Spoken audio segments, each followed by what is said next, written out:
Jail एक ऐसी जगह जहां आम इंसान केवल सजा काटता है, वहीं अभय सिंह ने इसे अपनी ताकत और साम्राज्य का स्कूल बना लिया।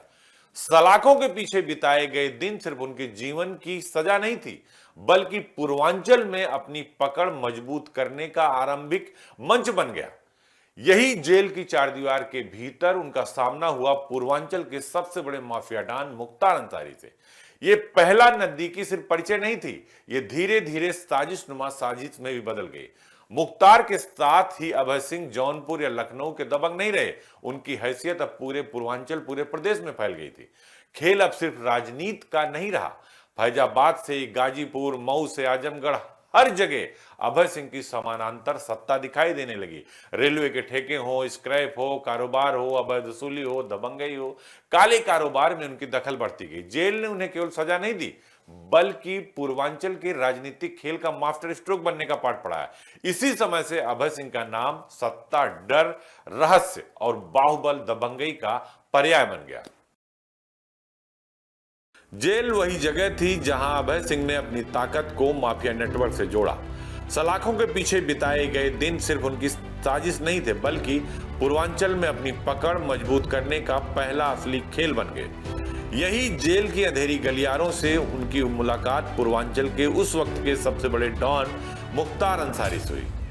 यह कोई साधारण परिचय नहीं था, धीरे धीरे रणनीतियों की साझेदारी में बदल गया। मुख्तार अंसारी और अभय सिंह के साथ ने स्थानीय दबंगों को पीछे छोड़ दिया।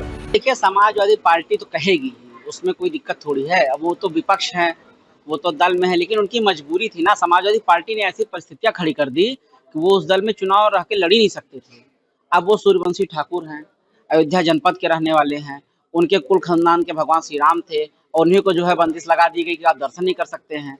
आप बता दिए, समाजवादी पार्टी कोई बड़ा नेता, राष्ट्रीय नेता आज तक गया दर्शन करने राम मंदिर का? आप बताइए, कोई गया दर्शन करने? क्यों नहीं गया? क्योंकि समाजवादी पार्टी ऑफिशियल रूप से चीजों को रोक रही है कि कोई दर्शन करने ना जाने पाए। लेकिन अयोध्या की धरती पे रह करके भगवान राम को इग्नोर करके कोई आदमी चुनाव लड़ सकता है, कोई आदमी राजनीति कर सकता है? ये संभव है? आप बताइए, संभव है? उनकी हैसियत पूरे पूर्वांचल के नेटवर्क तक फैल गई। खेल अब सिर्फ राजनीति का नहीं रहा। फैजाबाद की गलियों से लेकर गाजीपुर की सड़कों तक, मऊ के ठेकों से लेकर आजमगढ़ के कारोबार तक अभय सिंह की समानांतर सत्ता दिखाई देने लगी। रेलवे का ठेका हो, स्क्रैप हो, अवैध वसूली हो, दबंगई हो, हर बड़े काले कारोबार में उनकी पकड़ बढ़ती गई। जेल ने उन्हें केवल सजा नहीं दी, बल्कि पूर्वांचल के भू राजनीतिक खेल का मास्टर स्ट्रोक बनने का पाठ भी पढ़ा दिया।